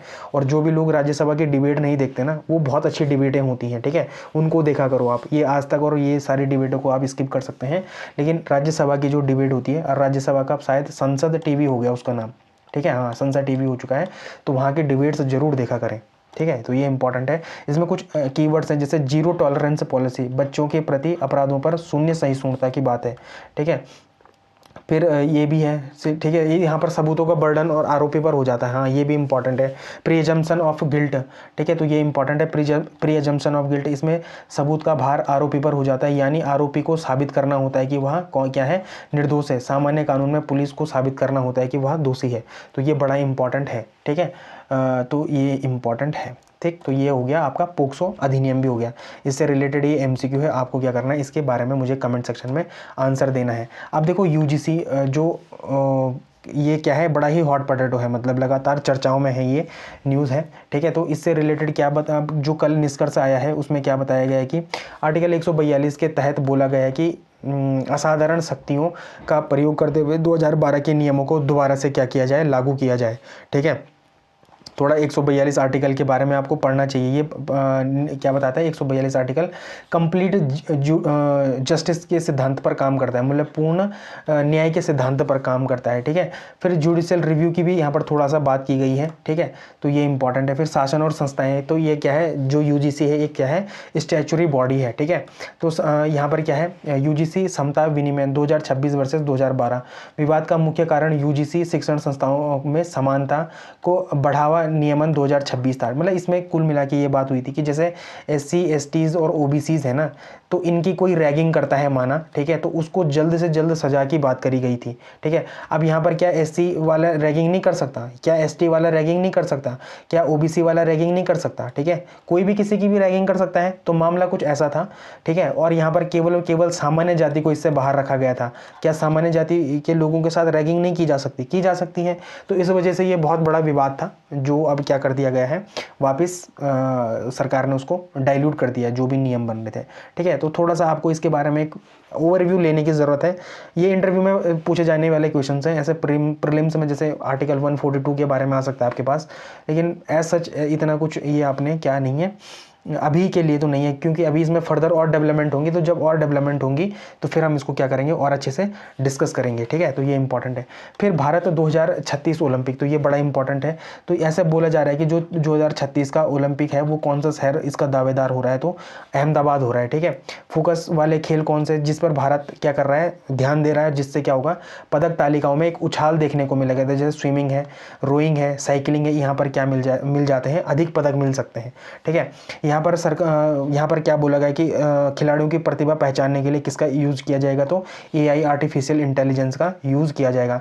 तो 2036 से पहले भारत किस बड़े आयोजन की ओर देख रहा है, तो 2030 का राष्ट्रमंडल खेलों की ओर, कॉमनवेल्थ गेम्स की ओर क्या कर रहा है, देख रहा है कि पहले हम क्या करेंगे, कॉमनवेल्थ गेम्स को आयोजित करेंगे, उसके बाद हम क्या करेंगे, ओलंपिक गेम्स को आयोजित करने की उसमें है, मतलब, ठीक है। अब मुझे बताना थोड़ा राष्ट्रमंडल खेलों के बारे में बताना कि कौन से देश राष्ट्रमंडल खेलों में भाग लेते हैं, ठीक है। मैं जानना चाहता हूँ आप कितने अवेयर हैं इन सब चीज़ों से, ठीक। फिर थोड़ा मेंस के लिए इंपॉर्टेंट है कि भारत में खेल परिदृश्य और भारत में वैश्विक प्रभाव पे जब भी आपके पास क्या है, कोई मेंस का क्वेश्चन आए, कोई या कोई क्या है ऐसे आए, तो आप इन सब तर्कों को वहाँ पर लिख सकते हैं। कैसे, जैसे रणनीतिक बदलाव, भारत अब केवल भागीदार नहीं बल्कि उन खेलों पर ध्यान दे रहा है जहाँ ज़्यादा पदक है। जैसे क्या था, स्विमिंग था, है ना, रोइंग था, साइकिलिंग था, तो यहाँ पर क्या मिल सकते हैं, ज़्यादा पदक मिल सकते हैं। तो जैसे चाइना की नीति थी ना 2008 में कि उनकी रणनीति थी, तो वैसे ही क्या कर रहा है भारत भी अपनाने की कोशिश कर रहा है। तकनीकी और खेल, टेक्नोलॉजी इन स्पोर्ट्स, AI का इस्तेमाल जमीनी स्तर पर प्रतिभा खोजने के लिए किया जाएगा, तो ये बड़ा इंपॉर्टेंट है। फिर इसमें कुछ चुनौतियां भी, जैसे इंफ्रास्ट्रक्चर की चुनौतियां हैं, परफॉर्मेंस की चुनौतियां हैं, है ना। इंफ्रास्ट्रक्चर बनाना आसान है, लेकिन पदक जीतने वाले खिलाड़ी तैयार करना असली चुनौती यहाँ पर क्या है, सबसे बड़ी चुनौती यही है कि असली खिलाड़ी तैयार करना यहाँ पर क्या है, एक बड़ी चुनौती है। लेकिन मुझे लगता है यार 140 करोड़ की जनसंख्या में कैसे क्या हमारे पास क्या अच्छे खिलाड़ी नहीं हो सकते हैं, लेकिन वही है प्लेटफॉर्म और इंफ्रास्ट्रक्चर उसके बाद सिलेक्शन प्रोसेस, ये इतनी अच्छी होनी चाहिए और बिल्कुल ट्रांसपेरेंसी के साथ होनी चाहिए, पारदर्शिता के साथ होनी चाहिए, ठीक है। तो यहाँ पर ये सारी चीज़ें क्या है, इंपॉर्टेंट है। उत्तराखंड से कैसे लिंकेज है, तो लगातार उत्तराखंड सरकार क्या कर रही है, खेल नीतियों को ज़मीनी स्तर पर क्या कर रही है, इम्प्लीमेंट कर रही है। तो यहाँ से क्या मिलेंगे हमको, प्रतिभाएं मिलेंगी, मतलब जो नए नए जो बच्चे होंगे उसमें, वो इसमें क्या करेंगे, पार्टिसिपेट करके आगे बढ़ेंगे। तो ये हमारे लिए क्या है, थोड़ा उत्तराखंड के पर्सपेक्टिव से भी इम्पॉर्टेंट है। अब जो आज के जो न्यूज़पेपर में मुझे सबसे इम्पॉर्टेंट आर्टिकल लगा था, वो लगा था कचरा प्रबंधन, ठीक है। तो यहाँ पर क्या है, सरकार ने कचरा प्रबंधन के नियमों को सख्त कर दिया है। अब तक हम आमतौर पर क्या करते थे, कचरे को 2 हिस्से में बांटते थे, एक गीला कचरा, एक सूखा कचरा में बांटते थे। लेकिन नए नियमों के अनुसार अब हर घर और संस्था को कचरे के 4 श्रेणियों में अलग अलग करना क्या है, अनिवार्य है। पहला है गीला कचरा, तो रसोई का सामान, छिलके या बचा हुआ खाना जिसका उपयोग खाद्य या बायोगैस में होगा, तो ये क्या हो गया, गीला कचरा हो गया। सूखा कचरा क्या हो गया, जैसे प्लास्टिक हो गया, कांच हो गया, ये सारी चीज़ें हो गई, ये हो गया। फिर सैनिटरी कचरा, देखो डाइपर हो गया, सैनिटरी पैड्स हो गए, टैम्पोन हो गए, तो इनकी अलग अलग से पैकेजिंग करना, क्योंकि यहाँ से क्या होने का खतरा होता है, बीमारी फैलने का खतरा होता है, तो ये बड़ा इंपॉर्टेंट है, ठीक है। फिर है विशेष देखभाल वाला कचरा, जैसे क्या हो गया, पेंट के डब्बे हो गए, एक्सपायर्ड दवाइयाँ हो गई, बल्ब हो गए, थर्मामीटर हो गए, तो इसका अलग तरीके से क्या होगा, निस्तारण किया जाएगा, ठीक है। तो यहाँ पर भी आप देख सकते हैं गीला कचरा, सूखा कचरा, सैनिटरी कचरा और विशेष देखभाल वाला कचरा, जिसमें मतलब दवाएं आ जाती है, बल्ब, पेंट के डब्बे, थर्मामीटर, ये सारी चीज़ें आती हैं। तो अब हम क्या करेंगे, इनको इस तरीके से निस्तारण करेंगे, ठीक है। इसकी ज़रूरत क्यों पड़ी, तो देखो भारत में कचरे की समस्या बहुत ही गंभीर होती जा रही है। अब ये नियम आने चाहिए थे। पहला लैंडफिल पर का भर जाना, ठीक है। दिल्ली के गाजीपुर और मुंबई के देवनार जैसे कूड़े के पहाड़ बताते हैं कि हम कचरे को प्रोसेस नहीं कर पा रहे हैं, या हम गीला कचरा या सूखा कचरा मिलाकर फेंकते हैं तो वह सड़ता है और उससे क्या बनती है, मीथेन गैस बनती है, जिससे वहाँ पर क्या लग जाती है, ऐसे लैंडफिल में आग लग जाती है। फिर यहाँ से क्या होता है, वायु प्रदूषण होता है, ठीक है। तो ये भी इम्पॉर्टेंट है। फिर रिसाइकलिंग में आसानी, अगर सूखे कचरे जैसे कागज़ हो गया, गत्ता हो गया, या दाल या सब्जी गिर जाए अगर इन पे, तो ये रिसाइकलिंग नहीं हो पाते हैं। अलग अलग कचरा मिलाने से रिसोर्स रिकवरी, कचरे के पुनः उपयोग लायक सामान निकालना आसान हो जाएगा, तो ये भी इंपॉर्टेंट है, ठीक है। इसलिए उसको क्या कर दिया है, 4 भागों में बांट दिया गया है। आपको पता है कि कहीं कहीं पर ये 6 भागों में भी बटा हुआ है। जैसे अपना इंदौर शहर है ना, इंदौर शहर, वहाँ पर कचरे को 6 भागों में बांटा गया है, ठीक है। तो उसको और प्रोसेस करना, उसकी रिसाइकलिंग करना क्या है, और आसान है, ठीक है। तो ये इंपॉर्टेंट है। फिर सफाई कर्मियों की सुरक्षा, सैनिटरी कचरे जैसे डायपर हो गया या मेडिकल वेस्ट हो गया को खुले में छूने से सफाई कर्मचारियों को गंभीर बीमारियों का खतरा रहता है। इसे अलग पैक करने से उसकी सुरक्षा क्या हो जाती है, उनकी सुरक्षा सुनिश्चित हो जाती है। तो देखो, एक तो सबसे इम्पॉर्टेंट है सफाई कर्मचारियों की खुद की क्या होती है, खुद के स्वास्थ्य के साथ उनका खिलवाड़, ठीक है। वो तो क्या कर रहे हैं, समाज के अपशिष्ट, मतलब समाज के जो क्या है, समाज का कचरा है उसको साफ करने की कोशिश कर रहे हैं। अगर वो खुद ही बीमार हो जाते हैं इन सब चीज़ों से, तो ये क्या है, एक नेगेटिव इम्पैक्ट डालता है, ठीक है, ऐसे लोगों पे। फिर सर्कुलर इकोनॉमी, सरकार का लक्ष्य है कि कचरा सिर्फ फेंकने वाली चीज़ ना रहे, बल्कि उससे ऊर्जा, खाद और नई चीज़ें क्या हो चुके बनाई जा सके। तो देखो, आपने इसको सर्कुलर इकोनॉमी को कहीं पर नोट करके रख लो, ठीक है। ये एक ऐसा टर्म है जो आपको एक्स्ट्रा नंबर्स दे सकता है, ठीक। तो ये बड़ा इंपॉर्टेंट है। फिर क्या बताया गया कि और भी देशों में क्या ऐसी चीज़ें हैं, तो हाँ है। जर्मनी में इसे कचरा प्रबंधन में विश्वगुरु माना जाता है, किसको, जर्मनी को। वहाँ ग्रीन डॉट सिस्टम है, जो हर घर में 4-5 अलग अलग रंग के डब्बे होते हैं वहाँ पर, जैसे कागज़, प्लास्टिक, बायो वेस्ट और कांच के लिए होते हैं, ठीक है। ये इंपॉर्टेंट है। जापान में क्या होता है कि जापान में नियम बहुत सख्त हैं। वहाँ कचरे को जलने योग्य और बोतल और कैन में बांट दिया जाता है। वहाँ कचरा फेंकने का दिन और समय भी क्या है, निश्चित है। फिर स्वीडन में भी है, वहाँ कचरा प्रबंधन इतना कुशल है कि वे दूसरे देशों से कचरा आयात करते हैं ताकि क्या बना सकें, उससे बिजली बना सकें। तो देखो आप कि यहाँ पर आप क्या इन देशों का क्या कर सकते हैं, या क्या इन देशों का आप एग्जाम्पल कोड नहीं कर सकते हैं। अब देखो भारत का इंदौर मॉडल क्या है, हमें विदेश जाने की ज़रूरत नहीं है। भारत का इंदौर शहर पहले से ही कचरे को 6 श्रेणियों में अलग करता है। नए राष्ट्रीय नियम काफ़ी हद तक इंदौर की सफलता से प्रेरित लगते हैं। तो जो ये 4 अलग अलग श्रेणियों में बांट रहे हैं ना कचरे को, ये कहीं ना कहीं क्या है, इंदौर वाले मॉडल पर बेस है। तो ये क्या है, बड़ा इंपॉर्टेंट, ये क्या है आपके लिए एमसीक्यू है। आप इसका क्या कर सकते हैं, कमेंट सेक्शन में आंसर कर सकते हैं। अब आयोग को देख लेते हैं। तो अब देखते हैं हम स्टैच्यूटरी बॉडी को। ठीक है, तो हमने क्या कर दिया है, सारे ही आयोग हमने पढ़ लिए हैं। अब हम देखते हैं थोड़ा स्टैच्यूटरी बॉडी को। तो एनजीटी क्या है, एक वैधानिक निकाय है जिसे भारत में पर्यावरण से संबंधित मामलों के त्वरित और प्रभावी निपटान के लिए स्थापित किया गया है। भारत दुनिया का तीसरा, देखो ये इंपॉर्टेंट है, भारत दुनिया का तीसरा ऑस्ट्रेलिया और न्यूजीलैंड के बाद और पहला विकासशील देश है जिसने पर्यावरण के लिए एक विशेष ट्रिब्यूनल बनाया है। तो ये क्या है, इंपॉर्टेंट है। ठीक है, फिर स्थापना और मुख्यालय क्या है, इसकी स्थापना राष्ट्रीय हरित अधिकरण अधिनियम 2010 के तहत की गई। तो ये देखो आपके प्री में आ सकता है ये। ठीक है, ये इंपॉर्टेंट है। इसकी स्थापना कब हुई थी, तो 18 अक्टूबर 2010 को हुई थी। ये भी कहीं पर आया था क्वेश्चन, PYQ का क्वेश्चन नहीं है। ठीक है, फिर इसके पीठ जो प्रिंसिपल बेंच है इसकी दिल्ली में है, और कुछ क्षेत्रीय बेंचेस हैं जैसे भोपाल हो गया, पुणे हो गया, कोलकाता हो गया, चेन्नई हो गई। ठीक है, इसका उद्देश्य क्या है, ऑब्जेक्टिव्स क्या है, तो पर्यावरण संरक्षण और वनों व अन्य प्राकृतिक संसाधनों का संरक्षण करना, पर्यावरण संबंधी कानून अधिनियम अधिकारों को लागू करना, पर्यावरण को हुए नुकसान के लिए पीड़ितों को राहत और मुआवजा देना, और मामलों का 6 महीने के भीतर क्या करना, निपटान करना। और ये क्या है, ये अनिवार्य है, ये बड़ा इंपॉर्टेंट है। ठीक है, फिर इसकी कुछ संरचना भी है। जैसे एनजीटी के मुख्य रूप से 3 प्रकार के सदस्य होते हैं। इसमें एक अध्यक्ष होते हैं, इनकी नियुक्ति भारत के CJI मतलब चीफ जस्टिस ऑफ इंडिया के परामर्श से केंद्र सरकार द्वारा की जाती है। आमतौर पर सुप्रीम कोर्ट के जो सेवानिवृत्त न्यायाधीश होते हैं या हाई कोर्ट के जो सेवानिवृत्त मुख्य न्यायाधीश होते हैं वही क्या बनते हैं, इसके अध्यक्ष बनते हैं। फिर न्यायिक सदस्य कम से कम 10 और अधिकतम 20 इसमें क्या होते हैं, न्यायिक सदस्य होते हैं। विशेषज्ञ सदस्य कम से कम 10 और अधिकतम 20 वे पर्यावरण संबंधी क्षेत्रों के विशेषज्ञ होते हैं। फिर कार्यकाल क्या है, तो 5 वर्ष का कार्यकाल है, और ये क्या होते हैं, पुनः नियुक्ति के पात्र नहीं होते। तो ये भी क्या है, इंपॉर्टेंट एक पॉइंट है। ठीक है, जो आपको ध्यान में रखना है। फिर इसकी कुछ शक्तियां हैं। प्राकृतिक न्याय, एनजीटी सिविल प्रक्रिया संहिता 1908 से बंधा हुआ नहीं है, बल्कि यह प्राकृतिक न्याय के सिद्धांतों पर कार्य करता है। ठीक है, तो ये इंपॉर्टेंट है। फिर सिविल कोड का दर्जा, इसे दीवानी न्यायालय की शक्तियां प्राप्त हैं। अपील, एनजीटी के आदेश के खिलाफ 90 दिनों के भीतर सीधे सुप्रीम कोर्ट में अपील की जा सकती है। तो ये इंपॉर्टेंट है। ठीक है, कि एनजीटी के आदेश के खिलाफ कितने दिनों के भीतर सुप्रीम कोर्ट में अपील की जा सकती है, तो 90 दिनों के अंदर सुप्रीम कोर्ट में अपील की जा सकती है। अब देखो ये 7 कानून हैं। ठीक है, ये आपके प्रीलिम्स के लिए बड़े इंपॉर्टेंट है। ठीक है, ये कभी भी आपके पास आ सकते हैं। देखो एक बार तो 1981 2021 के पेपर में आया है। ठीक है, 1986 पर्यावरण अधिनियम तो न जाने कितनी बार lower PCS, upper PCS, RO, ARO, जितने एग्जाम बोलो आप उतने एग्जामों में तो ये क्वेश्चन आ ही चुका है। ठीक है, तो ये मोस्ट इंपॉर्टेंट अधिनियम है। तो जल प्रदूषण निवारण नियंत्रण अधिनियम कब का है, 1974 का है। जल उपकर अधिनियम कब का है, 1977 का है। वन संरक्षण अधिनियम कब का है, 1980 का है। वायु प्रदूषण निवारण और नियंत्रण अधिनियम कब का है, 1981 का है। पर्यावरण संरक्षण अधिनियम कब का है, 1986 का है। सार्वजनिक दायित्व बीमा अधिनियम कब का है, 1991 का है।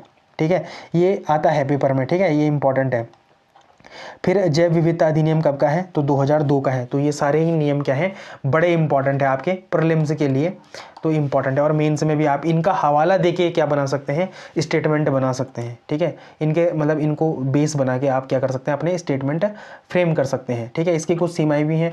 एनजीटी के पास निम्नलिखित 2 अधिनियमों से संबंधित मामलों की सुनवाई का अधिकार नहीं है। देखो कभी भी अगर पेपर में आएगा ना तो वो क्या करेगा, 3 ऑप्शन इनमें से दे देगा और 1 ऑप्शन इन दोनों में से 1 दे देगा। तो वन्य जीव संरक्षण अधिनियम 1972 ये इसके अधिकार क्षेत्र में नहीं आता, और अनुसूचित जनजाति और अन्य पारंपरिक वन निवासी वन अधिकारों की मान्यता अधिनियम 2006 के अंतर्गत नहीं आता। फिर इसकी क्या सिग्निफिकेंस है, तो ये उच्चतम न्यायालयों का मुकदमों पर बोझ कम करता है, पर्यावरण के मामलों में विशेषज्ञता प्रदान करता है, और पर्यावरण को नुकसान पहुंचाने वाले भारी जुर्माने पर क्या करता है, भारी जुर्माने लगाने की भी क्या है इस पे शक्ति है। ठीक है, तो ये इंपॉर्टेंट है आपके प्री और मेंस दोनों के लिए ही ये आयोग बड़ा क्या है, इंपॉर्टेंट है। ठीक है, प्री और मेंस के लिए दोनों के लिए क्या है, इंपॉर्टेंट है ये आयोग।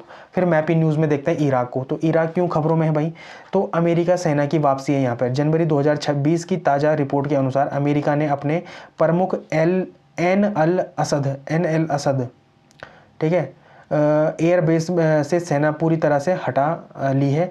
अब इराक की सेना ने वहाँ पर क्या कर दिया है, वापस कब्जा कर दिया है। तो ये इम्पॉर्टेंट है। ठीक है, फिर संयुक्त राष्ट्र मिशन है जो का अंत दिसंबर 2025 में इराक में संयुक्त राष्ट्र के राजनीतिक मिशन की अवधि समाप्त हो गई है। अब यूएन वहां केवल विकास कार्यों पर ध्यान देगा। फिर जलवायु संकट, इराक दुनिया में उन देशों में शामिल है जो जलवायु परिवर्तन से सबसे ज़्यादा प्रभावित है। इराक का कुछ हिस्सा धीरे धीरे धंस रहा है और पानी की भी भारी वहाँ पर क्या हो रही है, दिक्कत देखी गई है। ठीक है, तो ये इंपॉर्टेंट है। अब इसकी कुछ सीमाएं देख लो। देखो यहाँ पर ना इसकी जो क्या होती है, समुद्री सीमा है वो थोड़ा सा है यहाँ पर। ठीक है, किससे, पर्शियन गल्फ से, फारस की खाड़ी में। ठीक है, यहाँ पर थोड़ा सा सीमा है, इसको देख लो, ये 58 किलोमीटर की है बस। ठीक है, बाकी इसकी सीमाएं देख लो। ऊपर ये टर्की से लगता है, ठीक है, पूर्व में ये ईरान से लगता है, ठीक है, पश्चिम में सीरिया और जॉर्डन से लगता है, ठीक, ये भी हो गया, और दक्षिण में किससे लगता है, ये सीरिया सऊदी अरब से लगता है, और यहाँ पर कुवैत से लगता है। तो ये इंपॉर्टेंट है।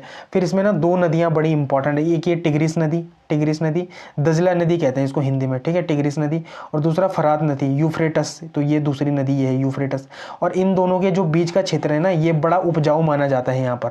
ठीक है, और यहीं पे क्या थी, मेसोपोटामिया सभ्यता थी। तो ये क्या है, बड़ा इंपॉर्टेंट है।